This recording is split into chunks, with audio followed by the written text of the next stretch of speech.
자, 우리 첫 번째 그 인문 지문으로 오시고요. 그 독서 지문 첫 번째 지문이 좀 길이가 있어요. 그죠? 그래서 일단 다 읽긴 좀 힘들고, 일단 가지문 정도는 좀 읽어보고, 관련된 문제 해결해 봅시다. 그리고 이 남은 문제는 이렇게 지문이랑 연결만 해보는 이제 그런 방향으로 해보자.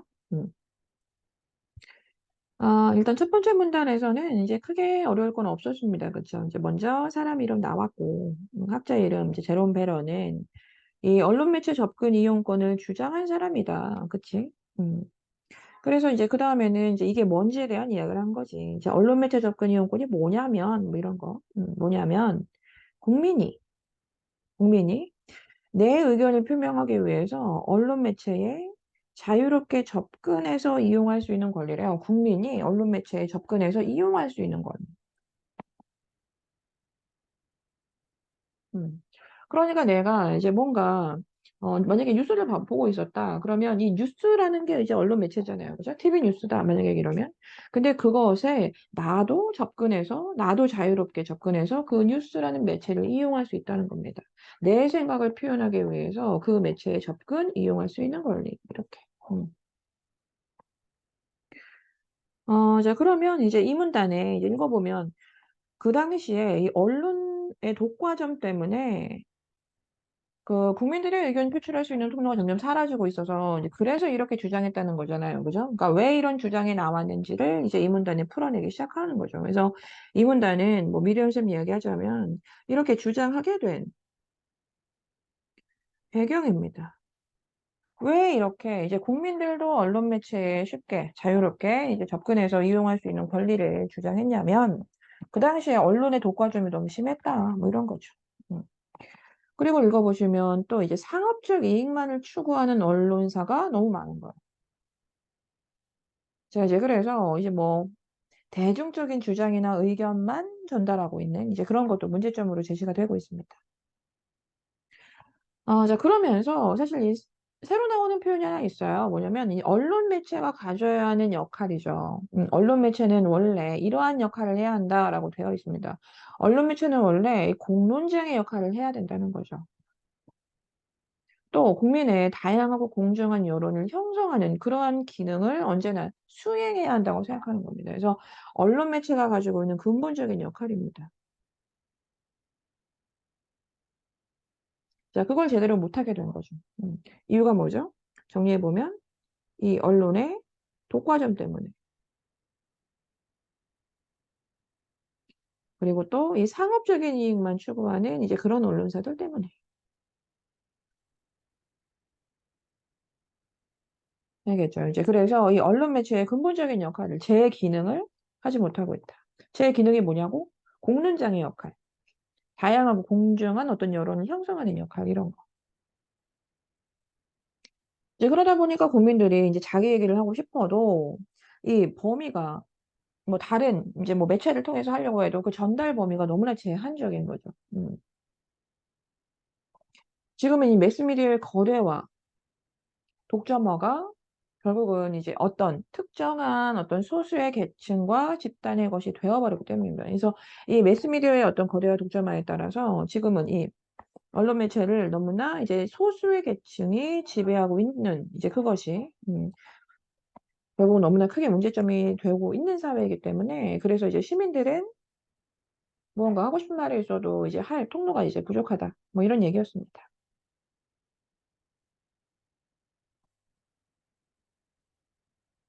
알겠죠? 자, 그래서 하나 더 써보면 결국은 이 거대화, 독점화에 따라 지금 너무나 소수의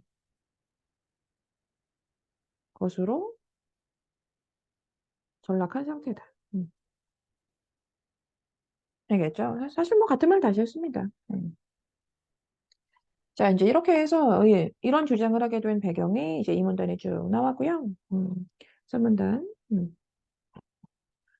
첫 번째 문장에 이제 바로 잡아주고 있는 게 뭐냐면, 이제 이렇게 해서 이 이용권의 대표적인 형태가 뭐냐면, 반론권이다. 이렇게 된 겁니다. 그래서 이 접근 이용권이라는 게 있는데, 이곳의 가장 대표적인 형태가 바로 반론권이래요. 반론권. 그래서 이 반론권이 뭔지를 다시 또 풀어주고 있죠. 이 반론권이 뭐냐면 피해를 입은 국민이 말 그대로 뭐 반론이나 정정을 요구하는 것, 뭐 혹은 해명의 기회를 요구하는 것. 자, 이제 이런 게 반론권이랍니다. 음.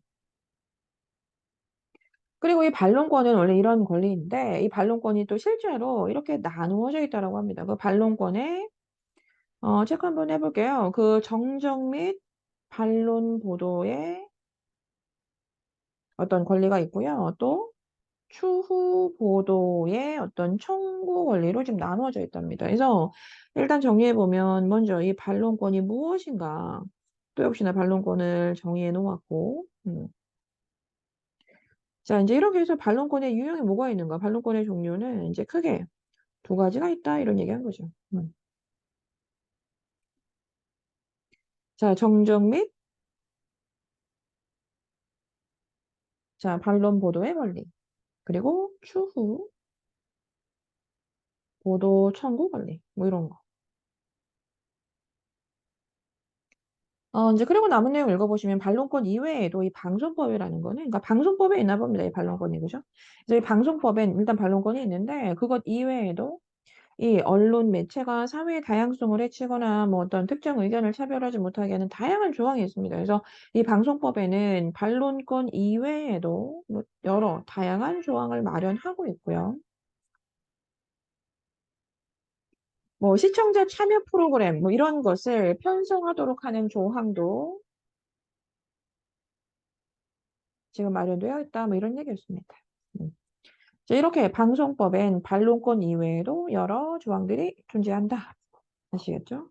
정리할 필요 없어 보이고요. 이제 3문단 가시면 이제 이렇게 해서 이 이용권이라고 하는 건 이 국민의 언론의 자유를 보장하고 결국은 민주주의 실현에 이바지하는 권리다. 이런 걸 뭐라고 하냐면 이제 의의라고 해요. 가치라고 합니다.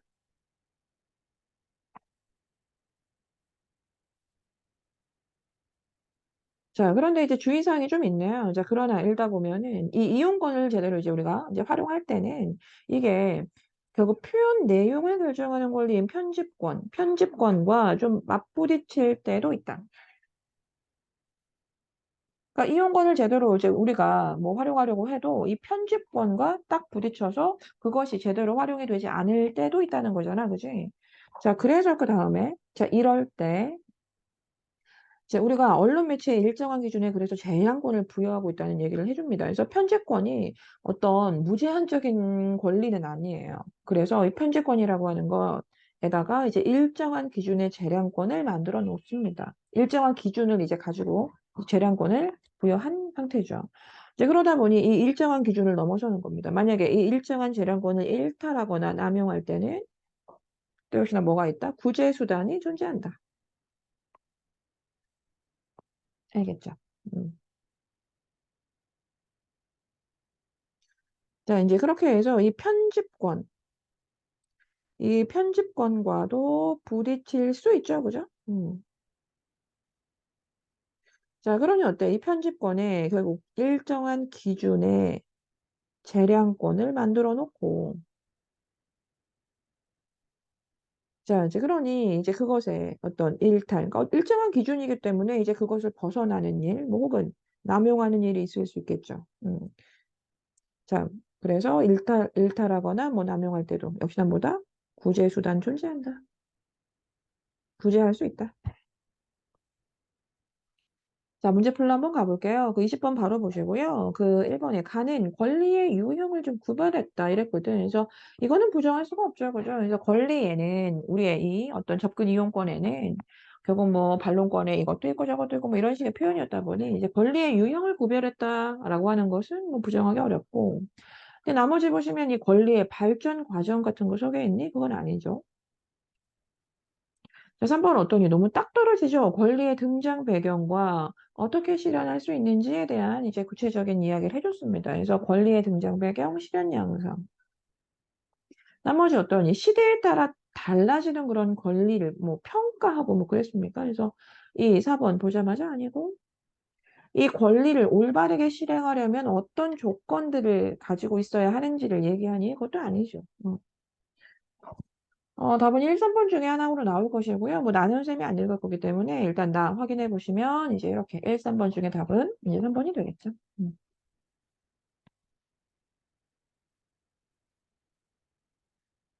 자, 21번에 지금 가나 연결해서 문제 푸는 건데 한번 해봅시다. 그래도 가를 통해 할 수 있는 게 뭔지.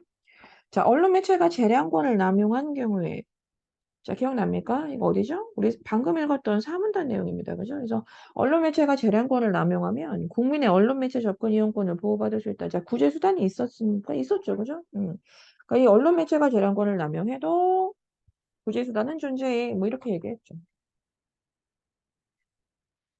이제 그리고 이번 같은 경우가 이제 읽다 보시면 뭐 민법상 뭐 이런 얘기가 있잖아요. 그래서 요게 지금 가만 가지고는 뭐 해결할 수가 없고요. 역시나 3번도 뭐 민법상 뭐 이렇게 하고 있으니까 안 되고.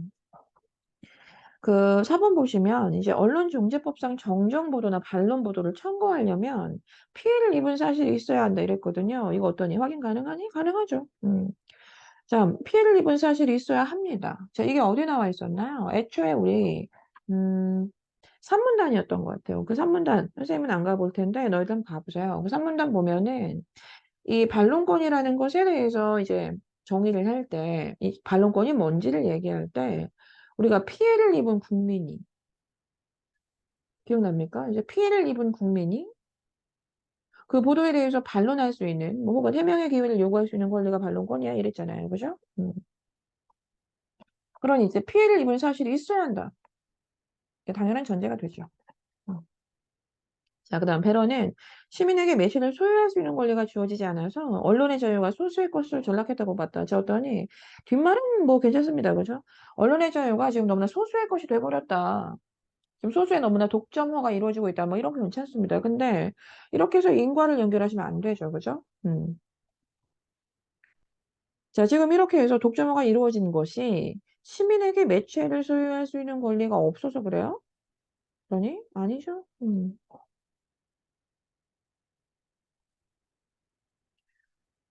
자, 지금 이건 매체 소유자의 독점 때문이잖아요, 애초에. 그 매체 소유자의 독점으로 인하여 그렇게 소수의 것이 되어버렸다. 뭐 이런 얘기였죠. 애초에 시민한테는 소유 권리가 없기 때문에. 자, 이렇게 하시면 안 되죠. 그죠?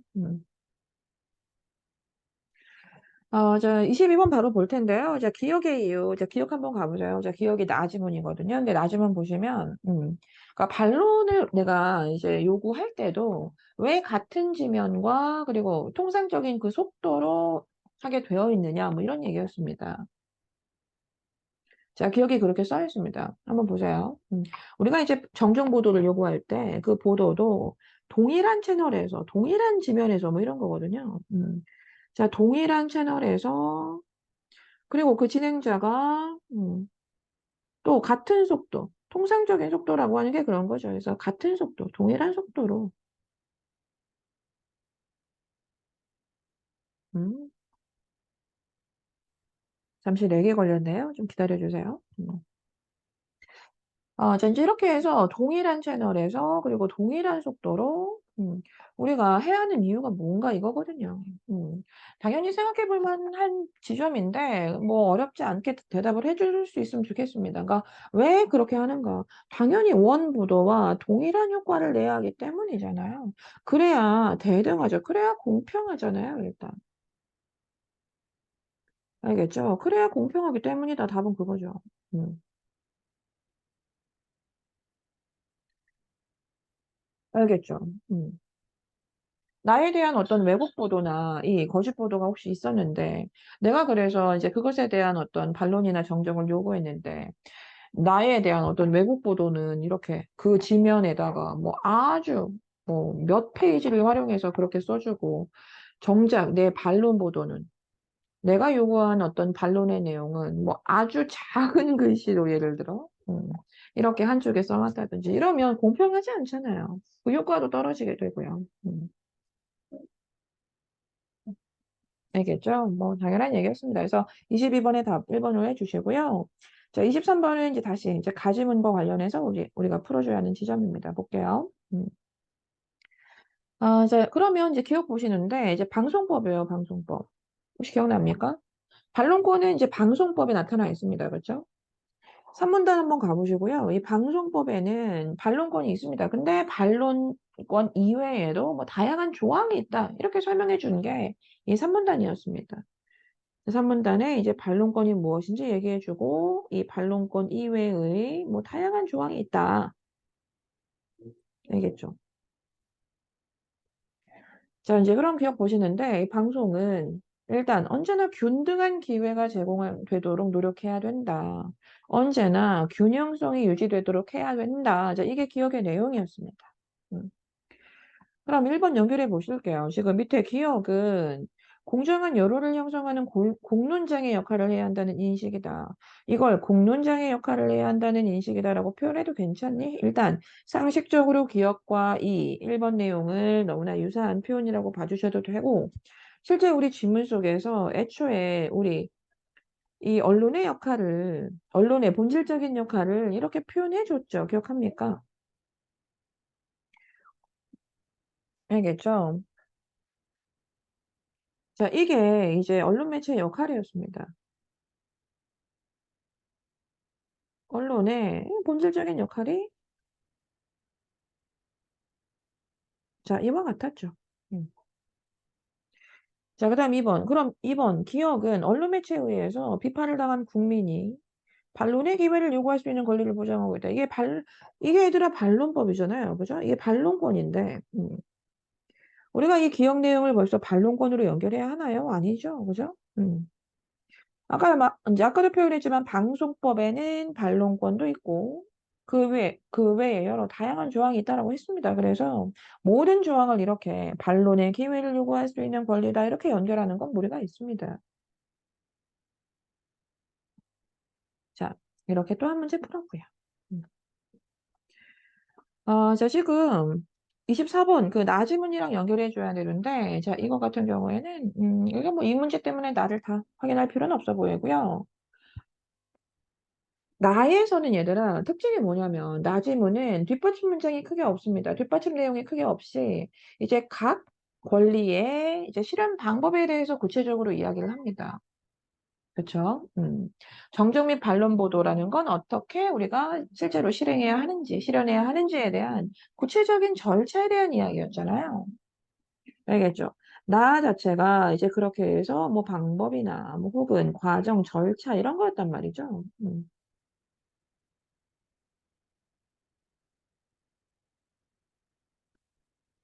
자, 그래서 일단 보기 읽어보시면, 일단, 어떤 동물병원을 운영하는 A가 있는데, 지금 피해를 입었다는 거죠, 결국. 음.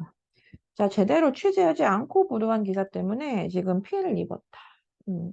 그럼 어떠니? 당연히, 우린 정정 및 반론 보도 요청을 할 수 있게 되죠. 그죠? 자, 이제 그렇게 해서 다음 내용과 같이 지금 요청을 하려고 한대요. 자,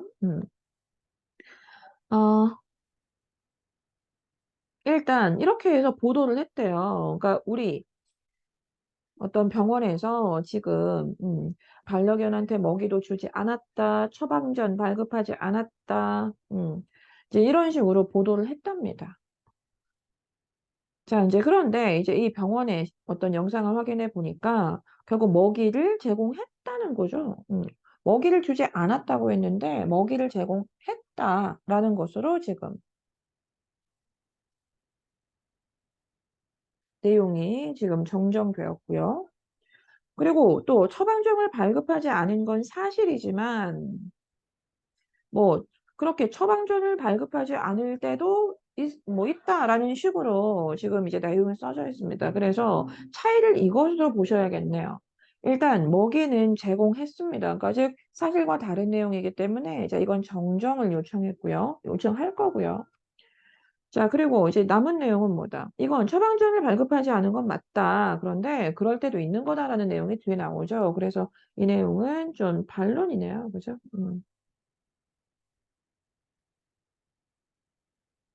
자, 그래서 이런 차이가 있네요.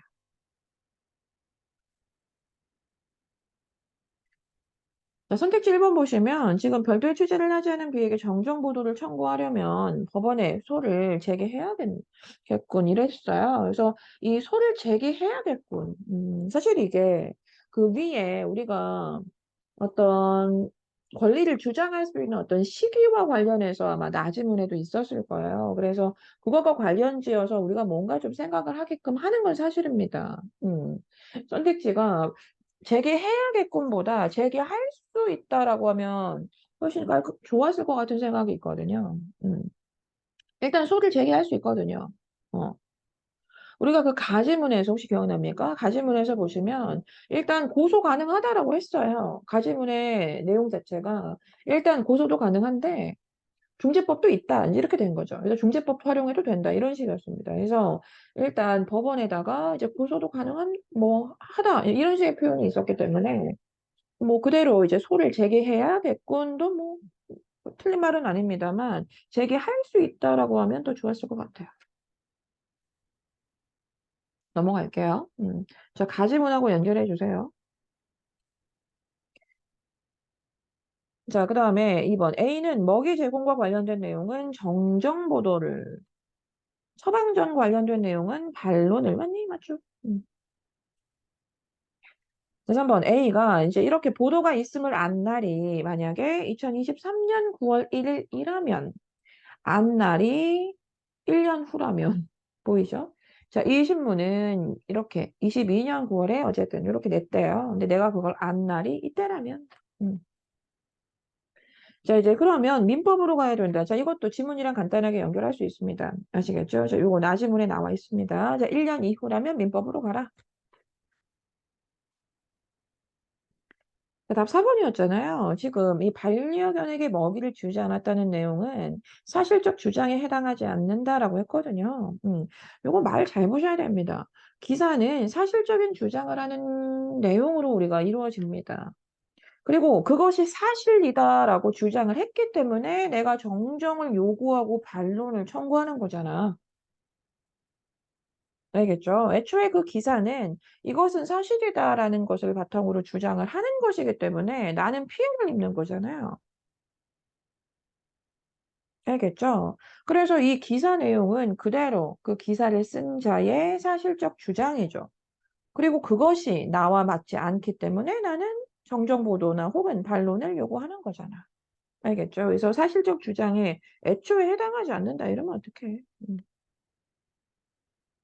나의 입장에서 사실이니? 아닙니다. 그럼 그 기사를 쓴 자, 즉 기자 입장에서는 사실적 주장을 한 거니? 네, 그렇죠. 음. 기사를 이제 쓴 사람, 즉 기자 입장에서는 사실적 주장을 했기 때문에 나는 그것이 사실이 아니다라고 정정을 요구한다. 아시겠죠? 자, 그 다음 지문으로 가볼게요. 자, 과학 지문으로 오세요. 자, 이제 과학 지문 한번 읽어볼 텐데, 이제 이 지문은 우리가 어떤 공부를 하기 좋냐면 첫 번째 일단 문장 보세요. 자, 우리는 냄새를 어떻게 인식할까? 이거죠? 그래서 첫 번째 문장에서 사실 바로 이 글의 방향을 좀 나옵니다. 우리가 어떻게 인식할 수 있을까? 즉, 에이? 인식하게 되는 이유, 뭐 혹은 방법. 그리고 이제 그 과정에 대해서 정말 처음부터 끝까지 풀어줍니다. 이게 바로 이 과정을 이야기하는 이제 그런 글의 전개를 우리가 확인해 볼 수 있거든요. 우리가 보통 이 과정을 이야기하는 글에서는 뒷받침 문장이 별로 없습니다. 마치 정보의 밀도가 상당히 높죠. 그래서 이 정보를 있는 그대로 정리하면서 가시면 되고요. 문제가 좀 어렵게 느껴졌을 수 있습니다. 그래서 그 과정 그 자체를 물어보고 있는 것이 그런 글이기 때문에 그대로 내용과 매치해서 이제 정리한 대로 한번 답을 연결해 보세요. 아시겠죠? 자, 그래서 간단하게 볼게요. 이제 먼저 냄새의 원인이 되는 기체 상태의 분자가 코로 들어온대요. 자, 코로 들어오고 몇 가지 과정을 거쳐서 우리는 뇌에서 냄새를 인식하게 된답니다. 음. 자, 과학자들은 뭔가 직접적인 관련이 있다고 생각을 하는데요. 이 분자의 구조와 뇌과 관련이 있다고 추측하고 이걸 밝히려고 했는데 좀 잘 안 됐답니다. 음. 단일 분자 물질이 농도에 따라서 그러니까 같은 분자인데 농도가 좀 다르면 그게 또 전혀 다른 냄새로 우리는 인식이 되기 때문인데 그걸 절대 설명하기가 이제 힘들었다는 얘기죠.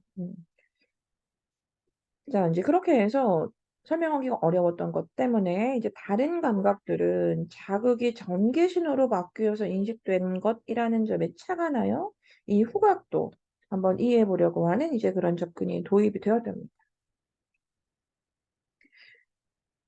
이제 그래서 역시나 또 학자 이름 나왔고 이 엑설과 번 보이죠? 이제 엑설과 버은 이 냄새 분자를 전기 신호로 전환하는 매개체 전기 신호로 전환하는 매개체인 보다 이 후각 수용체를 발견했고, 자, 이제 이걸 중심으로 보다 한번 전달 과정을 풀어보겠다. 이런 얘기였어.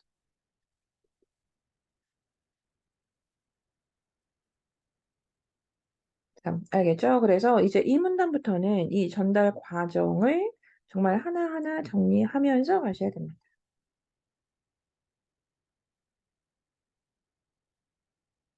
음, 좀 작게 해놓고요. 정리를 선생님이 왼쪽에다가 하면서 갈게요. 자, 보세요. 일단 코 안의 가장 윗부분에 후각 수용체가 있는 엄지손톱 크기의 후각 상피가 있다. 음. 자, 코에는 뭐가 있다? 후각 상피가 있대요. 코에는 자, 상피가 있다. 이 냄새 분자는 그래서 호흡할 때 공기에 실려 후각 상피로 간대요. 자, 코로 간다고 했잖아요. 그죠? 정리할 필요 없어 보이고. 자, 그렇게 방향에 따라 다만 정방향 경로와 역방향 경로가 있다. 이렇게 얘기한 겁니다. 그래서 이 코로 가게 되는 경로가 좀 나누어져 있네요. 정방향과 역방향으로.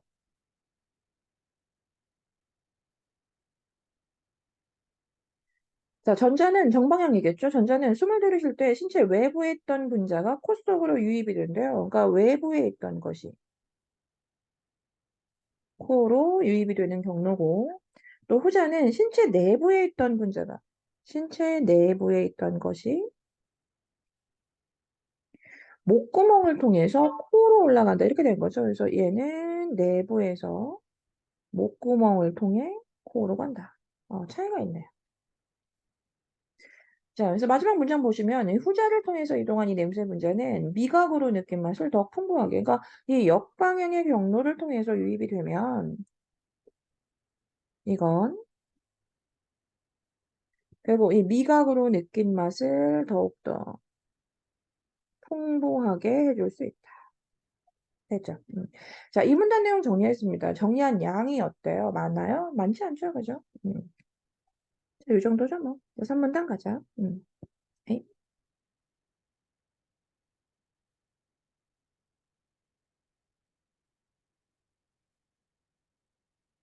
자, 3문단 볼게요. 지호쌤이 그 필기를 좀 왔다 갔다 해야 돼서, 이렇게. 자, 다시. 자, 보자. 그럼 이러한 경로를 통해서 냄새 분자가 도달한 후각 상피에는 이제 이랬습니다. 그러니까 우린 지금 경로를 봤으니까 도달을 했죠, 그죠? 그럼 후각 상피에 도달을 했습니다. 그럼 여기에는 냄새를 받아들이는 후각 신경세포 수백만 개가 있다 이랬네요. 자, 그래서 여기에는 지금 뭐가 있다? 후각 상피에는 이제 이렇게 도달하게 된 후각 상피에는 신경세포가 엄청 많다. 자, 그리고 이 세포의 말단에는 가느다란 섬모들이 뻗어나와서 점액질층에 잠겨 있대요. 자, 그래서 이 신경세포의 끝에는, 자, 뭐가 있다? 가느다란 섬모가 있고, 이 섬모는 점액질층에 잠겨 있대요. 음.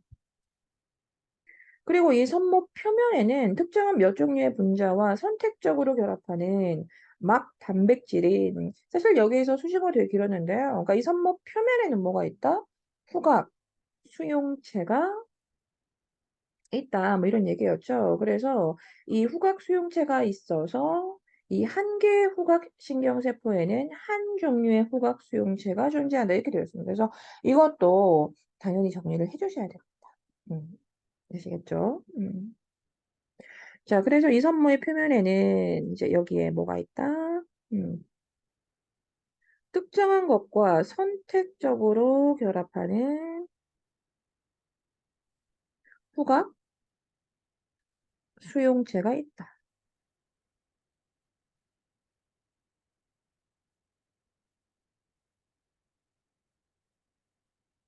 자, 아시겠죠? 그래서 한 개의 신경세포에는 한 개의 수용체가 존재한다. 음, 그래서 또다시, 자, 한 개의 세포, 신경세포에는 한 개의 이 수용체, 후각 수용체가 있다. 알겠죠? 자, 그다음 볼게요. 냄새 분자는 이렇게 점액질층을 통과해서 후각 수용체와 결합을 한대요. 알겠죠? 그렇게 해서 점액질층을 통과해서 이렇게 후각 수용체와 결합을 하게 된다.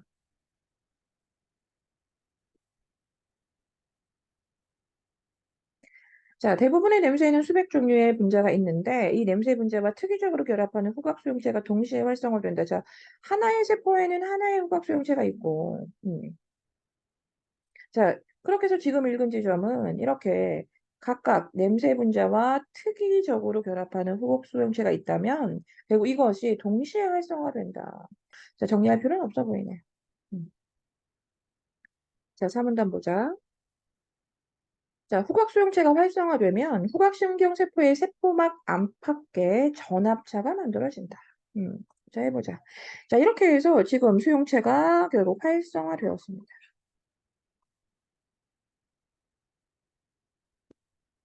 자, 그럼 활성화가 되면 이 세포 안팎에 뭐다? 전압차가 생긴다.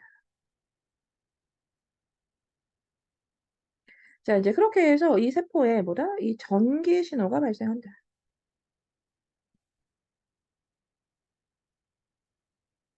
됐죠? 그래서 이 신호는 후각신경세포에서 뻗어나온 긴 돌기인 축삭을 타고 수식어 좀 생략하고 자 이렇게 축삭을 타고 자 뼈의 구멍을 통해 뇌로 올라가서 그렇게 후각망울에 있는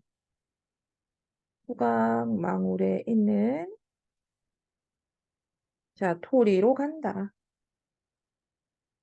그렇게 이 토리에는 하나의 토리에는 동일한 종류의 후각 수용체가 활성화되어 만들어진 모든 전기 신호 다 모인다. 모든 전기 신호가 이 토리에 다 모인다. 알겠죠? 자, 이제 그렇게 해서 이 토리 중에 신호를 전달받은 토리들이 뭐다? 패턴을 만든다.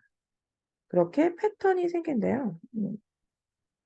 그리고 이 패턴에는 색이, 즉 신호의 색이도 반영이 된다.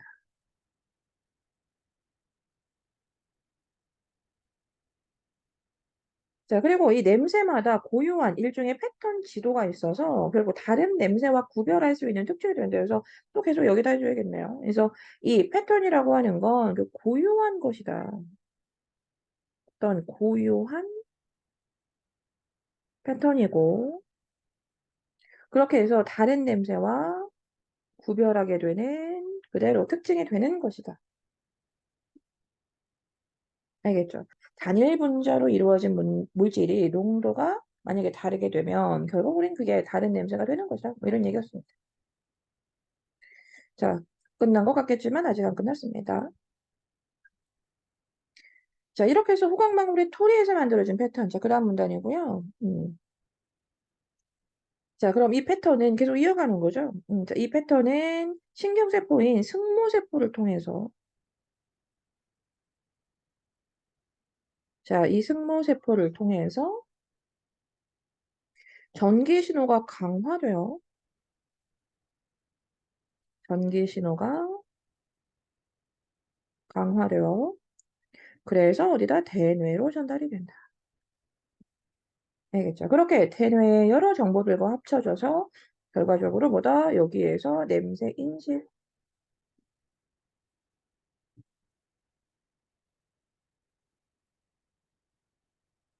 알겠죠?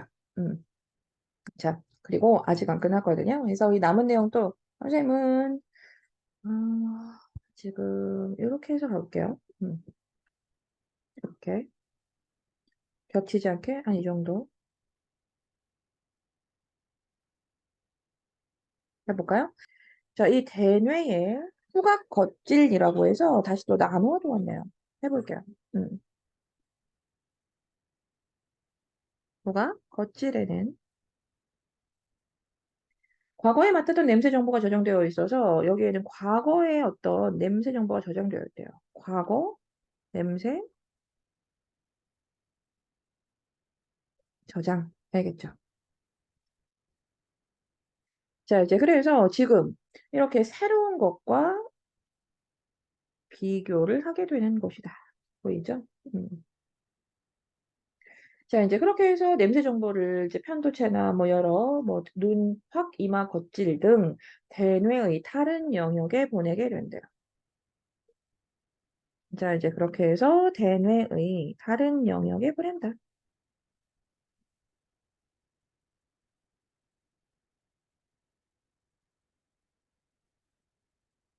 참, 아시겠죠? 그래서 이 냄새 정보는 정서 반응에 관여하는 편도체 및 기억을 담당하는 해마로 전달된다. 그래서 이것이 다시 기억을 담당하는 기억, 정서 뭐 이런 거죠. 그래서 이 해마로 전달이 되고요. 이제 그렇게 해서 감정도 느끼게 되고 뭐 과거의 기억이 떠오를 수도 있다 이런 얘기. 알겠죠?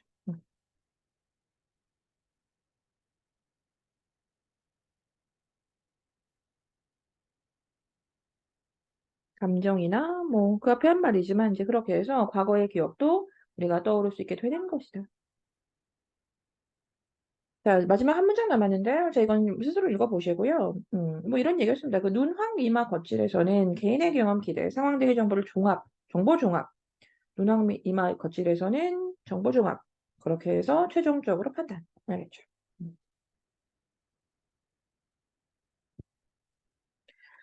자, 이제 이렇게 해가지고요. 이렇게 정말 하나하나 과정에 대해서 풀어주고 있으면 사실 뒷받침 문장은 크게 존재하지 않습니다. 그래서 있는 그대로 과정을 이해해주고 그대로 문제하고 선택지 연결해서 우리가 문제 풀 수 있어야 됩니다. 자, 그럼 이제 정리했던 내용을 바탕으로 문제 풀어볼까요? 26번. 자, 후각 상표에 있는 점액질층의 성분은 뭔가? 나왔니, 얘들아? 음. 점액질층 언급되어 있었죠, 그죠? 자, 이 산모는 점액질층에 담겨 있다, 뭐 이런 식의 표현이 있었습니다. 자, 근데 점액질층의 성분은 언급한 적이 없죠. 겠죠? 음. 자, 후각 겉질과 눈, 황, 이마 겉질을 나누는 기준, 역시나 이걸 나누는 기준은 뭔가 이런 설명 없었습니다. 자, 후각 수용체하고 냄새 분자가 결합하는 이유가 뭔가, 그 원리는 무엇인가? 그냥 결합한다고 했죠. 결합하는 원리가 뭔지 설명하고 있지는 않았습니다. 자, 그다음 또 정방향 경로로 들어올 때의 장점은 무엇인가 이랬는데, 우리가 이제 어떤 특정한 경로로 들어올 때, 뭐 장점과 관련 지어서 얘기할 수 있는 부분이 있었습니다. 그게 뭐였니? 여기였죠. 역방향으로 들어올 때. 이렇게 체크는 안 되는구나. 음, 할 수 없잖아. 이렇게 해서 정방향 경로로 들어올 때의 장점이다. 자, 이렇게 표현할 수 없습니다. 그죠? 자, 역방향으로 들어올 때는 뭐 미각이 좀 더 풍부해진다라는 장점이 있다라고는 할 수 있겠네요. 자, 냄새를 맡으면 순식간에 기억이 떠오르는 이유가 뭡니까? 설명할 수 있나요? 설명할 수 있죠. 이 과정 자체입니다, 사실. 그래서 이 대뇌에서 이렇게 냄새를 인식하고 나면 이 후각 겉질에서는 과거의 냄새를 기억하고 그것과 비교를 하기 때문에 이제 그렇게 해서 다른 영역에 보내지면서 이제 우리는 과거의 기억이 떠오를 수 있게 된다. 뭐 이런 내용이었죠. 자, 그래서 오문단 연결 가능하고요. 자, 27번 볼게요. 자, 이 틀린 내용 골라봅시다. 두 물질의 냄새 분자가 다르다면 토리에서 만들어진 패턴이 다르다. 어떠니? 맞니? 맞죠? 토리에서는 각각의 고유한 냄새의 패턴이 만들어진다고 했습니다. 그죠? 자, 보입니까? 이 토리는 냄새별로 이렇게 고유한 어떤 패턴이 만들어지기 때문에 다른 것과 구별하게 된다. 이랬죠. 자, 그 다음 액설 과목은 냄새 분자의 구조에 따라 냄새가 인식되는 방법을 발견했다. 냄새 분자의 구조에 따라 라고 해야겠니? 아니죠. 자, 냄새 분자의 구조는 우리가 얘기한 적이 없고요. 무엇에 따라서? 이 전기 신호에 따라서 라고 해줘야죠. 자, 아시겠죠? 자, 자극이 전기 신호로 바뀌어 인식될 것이라는 접근은 후각 이외의 감각에서 먼저 도입됐다. 맞니? 맞죠? 자, 본문에서 한번 찾아볼게요. 어디냐면 첫 번째 문단이었을 텐데 뭐 이거죠. 다른 감각들은 자극이 전기 신호로 바뀌어 인식이 된 것이라는 점이 있고 그것에 착안하여서 이렇게 후각도 접근이 되었다. 뭐 이런 얘기죠. 음.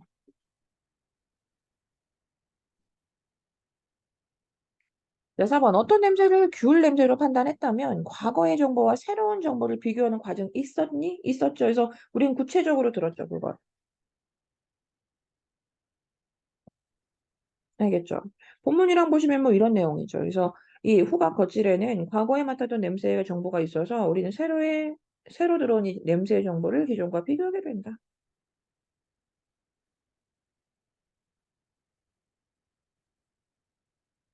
자, 5번 자연스럽니? 코가 막혔을 때 미각으로 느낀 맛을 더 풍부하게 느끼지 못합니다.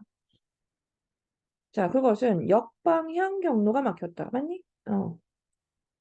자, 이 역방향 경로의 역할 자체가 그것이 가지고 있는 특징 자체가 애초에 우리의 미각을 더욱더 풍부하게 만들어주는 역할이 있잖아요. 아시겠죠? 그래서 미각을 더 풍부하게 느끼지 못하는 건 반대로 역방향 경로가 막혔기 때문이다. 저렇게 할 수 있죠.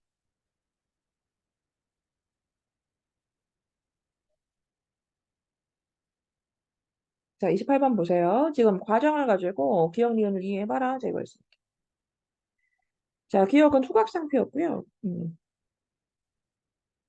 그 다음에 니은은 후각망울이네요.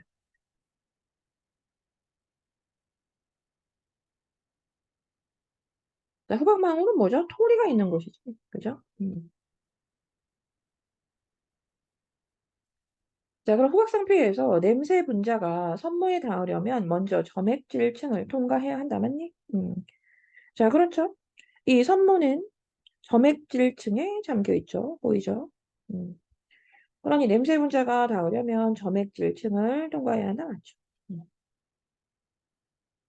또 기억에서 냄새 분자와 후각 수용체가 결합을 하면 후각 상태에서 이 냄새 분자 그리고 후각 수용체 결합 맞니? 맞네요. 그럼 결합하면 이제 그렇게 해서 전기 신호가 발생한다. 과정에선 우린 좀 더 구체적으로 들었습니다. 이제 그렇게 되면 세포가 활성화되고 전압차가 생기면서 전기 신호 발생해 보이죠? 음. 자, 후각 수용체 결합하면 이제 그렇게 전기 신호 발생한다. 맞습니다. 그다음에 토리 보세요. 이 후각망울 토리에서 만들어진 패턴은 패턴 만들어지는 거 맞습니까? 맞죠? 자, 이 토리에는 모든 전기 신호가 모이면서 그렇게 패턴이 만들어져 보이죠. 그럼 이것은 승모세포를 통해서, 자, 어디니? 여기죠. 승모세포를 통해서 전기 신호가 더 강해지고, 자, 그렇게 해서 후각 거칠로 전달이 된다. 보이죠? 자, 대뇌로 간다. 대뇌에 후각 거칠이 있죠. 이렇게. 자, 4번 볼게요. 4번에 이제 기억에서 뭐 답이었죠? 서로 다른 종류의 후각 수용체가 활성화되어 발생한 전기 신호 이랬거든요. 여기에서 우리가 어느 지점? 이 지점 부정해 주셔야겠죠? 여기. 서로 다른 종류의 후각 수용체 활성화 여기. 정리한 내용 보시면은 우리가 이 후각 수용체랑 결합을 할 때는 당연히 선택적으로 결합하는데 한 개의 세포에는 한 개의 후각 수용체가 존재한다고 했습니다. 그래서 우리 본문 내용 보시면 한 개의 후각신경세포에는 한 종류의 후각수용체만 존재한다. 보이시죠? 그러니 서로 다른 종류, 자, 이렇게 표현할 수는 없다는 얘기죠. 자, 마지막까지 볼게요. 우리가 이 기억으로부터 전달된 전기 신호와 세기를 반영해서 그렇게 전기 신호의 어떤 세기까지도 반영이 되어서 자, 여기네요. 자, 이렇게 신호의 세기까지 반영이 되어서 우리가 니은에서는 패턴이 만들어진다. 또 얘기해주면 토리에서 이렇게 패턴이 만들어진다. 맞니? 맞죠? 자, 29번 오시고요. 또 보자. 지금 보기 내용하고 좀 연결 지어줘야 하는데 그 보기 내용 간단하게 지금 필요한 부분만 좀 보시면 뭐 이런 내용이었습니다. 지금 6가지 나노큼 입자에 특정한 단백질과 결합하는 물질들이 코팅을 되어 있다. 자, 이제 그렇게 해서 단백질이 결합을 하면 형광 물질이 분리되면서 빛이 난다. 그리고 결합 여부나 정도에 따라서 빛의 색이도 좀 달라지고 이 빛의 분포 자체, 이제 그렇게 해서 만들어지는 이 빛의 분포는 단백질마다 다른 고유한 특징이다. 이랬네요. 그럼 연결을 해봅시다. 1번 토리에서 만들어진 패턴 그리고 이 빛의 분포는 대상마다 다르게 나타나는 고유한 특징이 나왔더니 일단 이 토리가 고유한 패턴이라고 할 수 있겠니? 맞죠? 자, 빛의 분포 위에 나와 있던 대로 좀 고유한 특징 맞습니다. 그죠? 음, 고유한 특징. 자, 2번 후각 수용체와 단백질과 결합하는 이 물질들. 자, 이 보기의 내용은 선택적으로 결합한다는 점에서 유사한다. 유사하다. 어떠니? 맞니? 맞죠? 선택적 결합 맞습니까? 맞네요. 자, 왼쪽에 보이니? 선택적으로 결합한다. 보이시죠? 자, 이렇게 해서 선택적 결합 맞습니다. 자, 본문도 그랬고요. 선택적으로 특정한 단백질과 결합한다. 이렇게. 자, 대뇌의 후각 거질과 컴퓨터는 새로운 정보를 기존의 것과 비교한다. 맞니? 맞죠? 자, 대뇌에서도 이렇게 과거의 냄새와 좀 비교하는 이제 그런 역할을 하기 때문이죠. 자, 3번 승모세포와 나노급입자는 대상과의 결합 여부와 정도를 알려준다. 승모세포에서 전기 신호가 강해지죠. 기억납니까? 자, 왼쪽 보시면 이렇게 승모세포에서는 전기 신호가 더욱 강해지고 그렇게 대뇌로 간다 였습니다. 자, 승모세포에서 결합 여부나 정도를 알려준다. 어떠니 틀렸죠? 음. 자, 아시겠죠? 다시 한번 선생님은 이런 정도로 정리했지만 너희는 아마 더 예쁘게 정리할 수 있을 거예요. 자, 다시 한번 내용 정리 한번 꼼꼼하게 다시 해보세요.